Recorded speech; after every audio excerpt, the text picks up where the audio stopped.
The legend lives on from the Chippewa on down of the big lake they call Gitchagumi.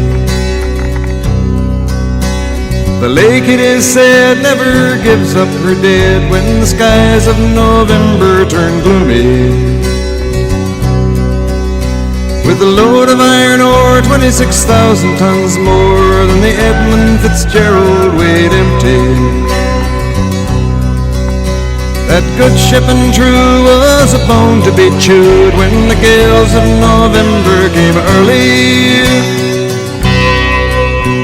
The ship was the pride of the American side, coming back from some mill in Wisconsin. As the big freighters go, it was bigger than most, with a crew and good captain well seasoned, concluding some terms with a couple of steel firms when they left fully loaded for Cleveland. Then later that night when the ship's bell rang, could it be the north wind they'd been feeling?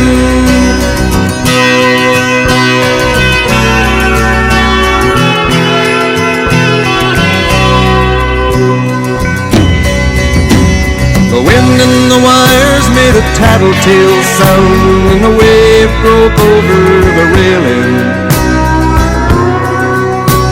And every man knew, as the captain did too, 'twas the witch of November come stealing. The dawn came late and the breakfast had to wait when the gales of November came slashing. When afternoon came, it was freezing rain in the face of a hurricane west wind.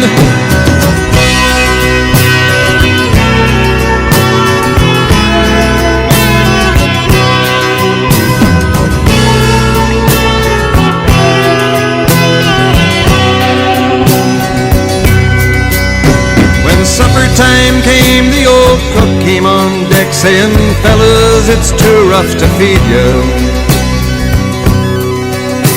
At 7 p.m. a main hatchway caved in. He said, "Fellas, it's been good to know you."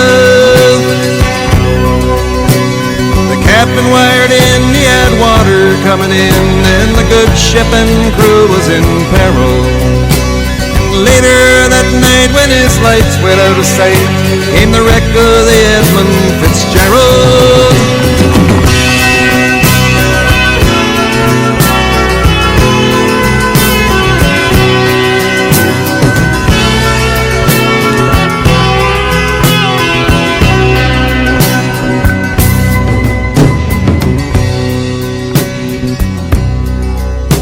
Does anyone know where the love of God goes when the waves turn the minutes to hours?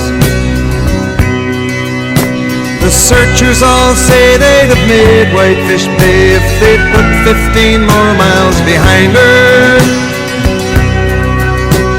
They might have split up or they might have capsized. They may have broke deep and took water. And all that remains is the faces and the names of the wives and the sons and the daughters.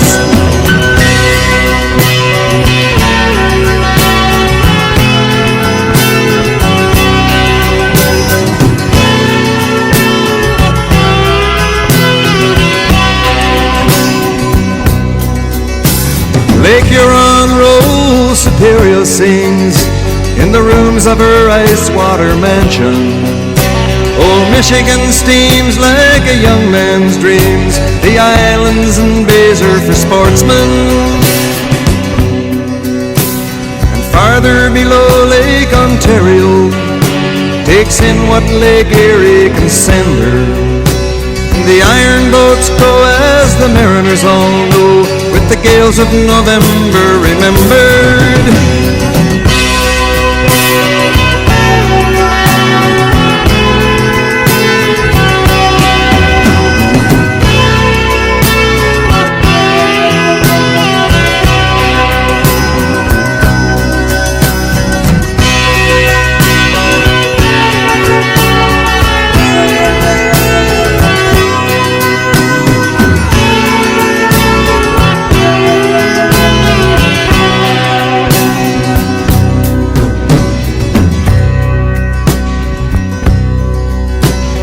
musty old hall in Detroit they prayed in the Maritime Sailors' Cathedral.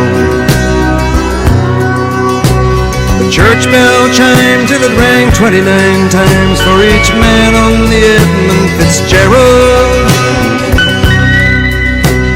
The legend lives on from the Chippewa on down of the big lake they call Gitchagumi.